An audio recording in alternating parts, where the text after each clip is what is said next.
Grandpa, tell me about the good old days. Saturday morning cartoons. That's a good one. We've talked about breakfast cereals. Now we'll talk about Saturday morning cartoons. They go together. Yeah. Let's see if I can remember some of my earliest memories of Saturday morning cartoons. I remember there was a Donkey Kong cartoon. Oh, yeah. You remember that? As a matter of fact, as and the long as you Pac-Man mentioned cartoon? that, Yeah. I was going to say that Pac-Man, they turned a lot of those 80s video games into Saturday morning cartoons. Cubert And was they also one. got breakfast cereals. There was a Pac-Man breakfast cereal. Fact, since there's a little bit of an age gap between you and I, not huge, but a little bit of it, Mhm. that there is probably you and I watched different Saturday morning cartoons. Do you remember the earliest Saturday morning cartoon?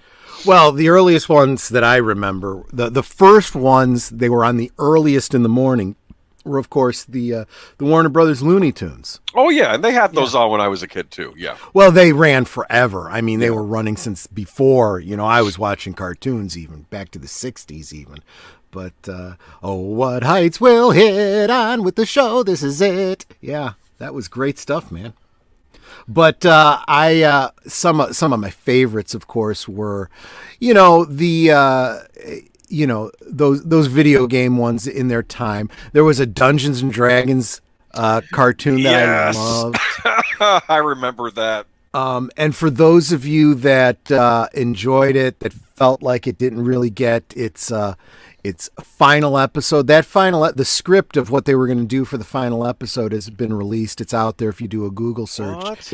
Yep, and there have been a number of fan attempts to turn it into, a YouTube cartoon, but finally it got kind of a quasi-official cartoon release, and it's available out there on the interwebs. Wow, I remember that cartoon. They go, hey, look, it's the Dungeons and Dragons ride at the amusement park. Yep. And then they end up in the D&D world, and they all have Exactly. different abilities. Like one was an acrobat, one was a cavalier. Yeah, little kid was a barbarian. Yeah, and there was the wizard, and there was a regular villain on that show too, right? I think Avenger. Yeah, Avenger, who you eventually find out had been a pupil of the dungeon master, and there was some kind of history there, kind of like an Obi-Wan, Darth Vader kind of thing. Ooh. And it all gets a good resolution at the end. Like I said, if you guys want to go out there and look for it. But All right, I'll have to check that out. I remember Smurfs.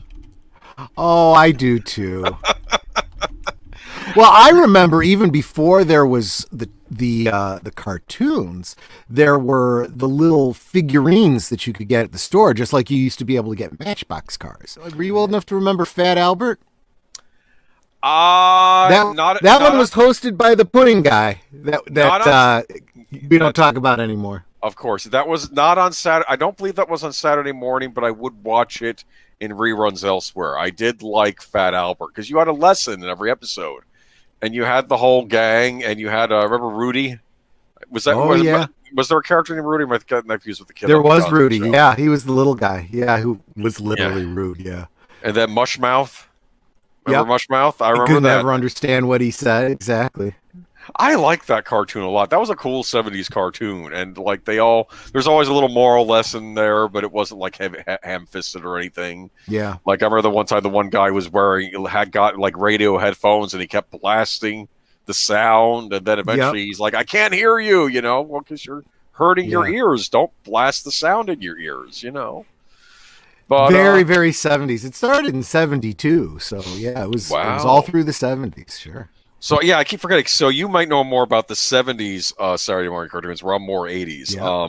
The Super Friends, that was my absolute favorite, was the Super Friends. Yeah, that one I didn't really watch too much of. I knew of it, of course, but that was where you had Lex Luthor and the Legion of Doom, and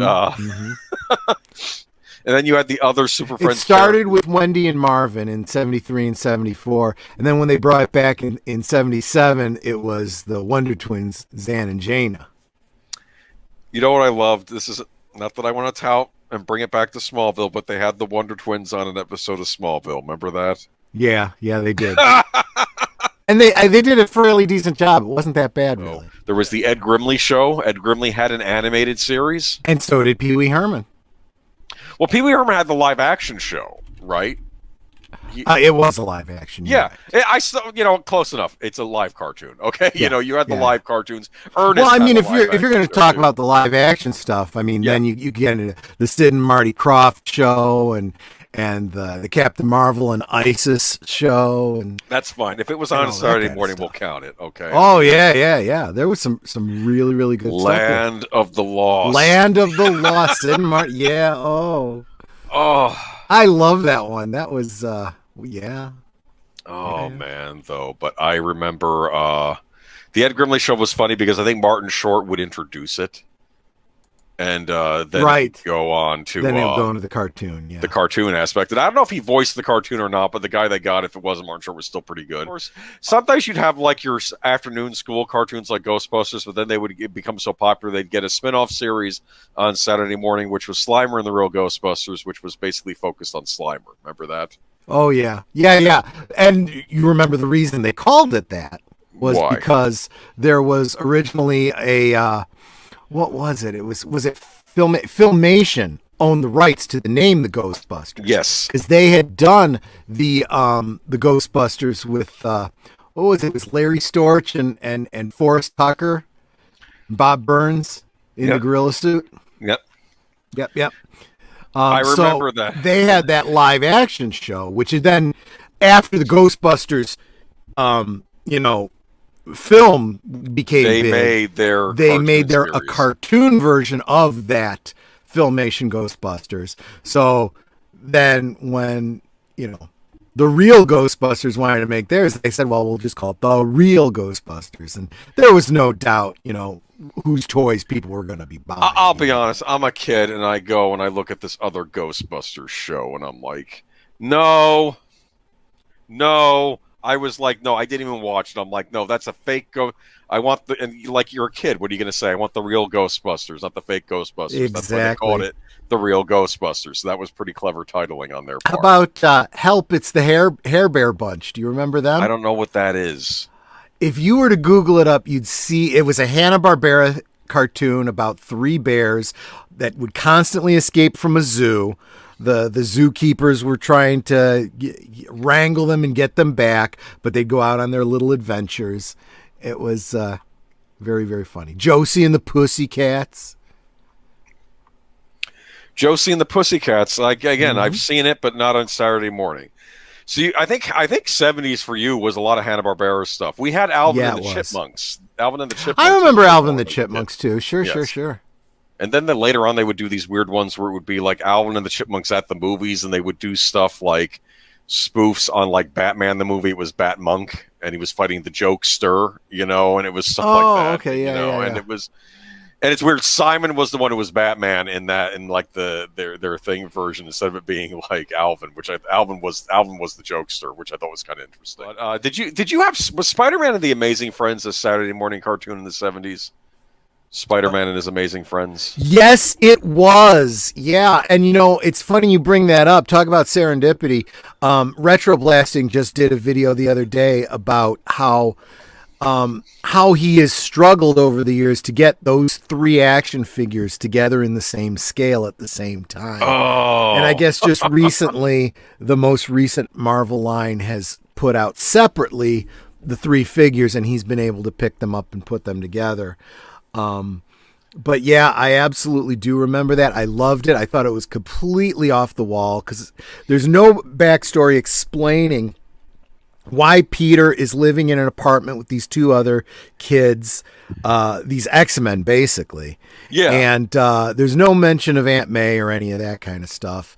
And they somehow have all this Batman-esque computer equipment in their apartment. They hit a button and the pictures on the wall turn around into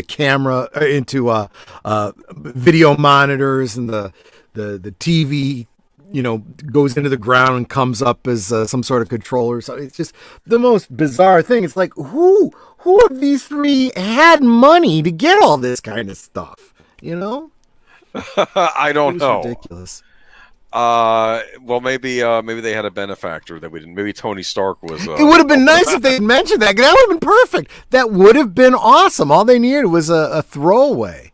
Like Tony Stark maybe was helping funding them, That would have been great, funny, and if they get attacked and there's like damage in the apartment or whatever, Mr. Stark's going to be so pissed. And I do have to say that some of the cartoon concepts, especially in the 70s, especially those live action Sid and Marty Krofft type things, were just bizarre, but you had these weird mashups of things. Like the first one that comes to mind is the Flintstones with Gazoo. Remember Gazoo? I remember that. The space, and it's like, it makes no sense. This space man, in the time of the dinosaurs, right? But then I remember, and you may not remember this, back in like 79 to 80, there was a Casper cartoon. It was called Casper and the Angels. Huh. And the Angels were like these, imagine Chips, okay, like California Highway Patrol, except Eric Estrada, except women, and they're from outer space.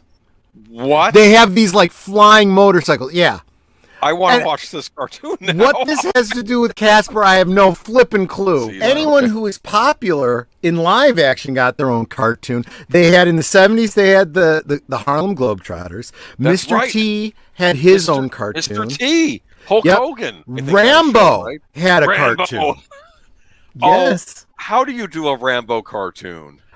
It was a lot like G.I. Joe, where it's basically your war story without anybody getting hurt. They did a RoboCop cartoon, and I think Clarence Boddicker was a reoccurring villain. I'm like, he's not. Does he have like a scar in his throat from a RoboCop lunged the knife into him at the end of the movie? You think that's bad? There was a Toxic Avenger cartoon. It had a line of toys. Toxic Crusaders. Oh my gosh. It was called the Toxic Crusaders. I remember watching that briefly. I liked what I saw of it. They also had a Attack of the Killer Tomatoes cartoon. And let me tell you something. It's the closest you're ever going to get to a children's version of a zombie apocalypse show. I kid you not. Because it's like in place of the zombies, you have the killer tomatoes, right? And you have this band of survivors in this post-apocalyptic landscape. That was a neat one. We could go on and on about this. A lot of the cartoons that were Saturday morning cartoons, say in the 60s, ended up becoming the after-school cartoons in syndication during the 70s. Banana Splits. The Banana Splits for me in the 70s, in the later 70s, were after school. But I think, like in the late 60s, early 70s, they were a Saturday morning thing, I think. And it was those kind of cartoons that I'm going to tell you, okay, guys? We as adult geek fans of, our respective fandoms, we pick on, like, the different, like, Rule 63s out there and all that kind of, the furries and all this. I'll tell you what, I think a lot of that kind of stuff has its origins in some of these 70s cartoons, because I was thinking about this, and I think about that Hanna-Barbera, the Banana Splits. One of the cartoons they had was The Adventures of Gulliver.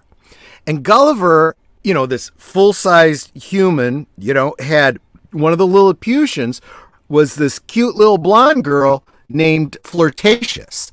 And I remember thinking she was so cute, and just that little 10-year-old Troy had such a crush on Flirtatious, right? And then you start seeing all this, these modern deviant arts about like Tinkerbell and stuff, and you go, okay, yeah, I guess I can see where that came from. Yeah, okay. Oh, that's bizarre. Okay. Now I'm going to have to look. Actually, I don't want to look that up. Never mind. Okay. I am not recommending anyone do any searching for,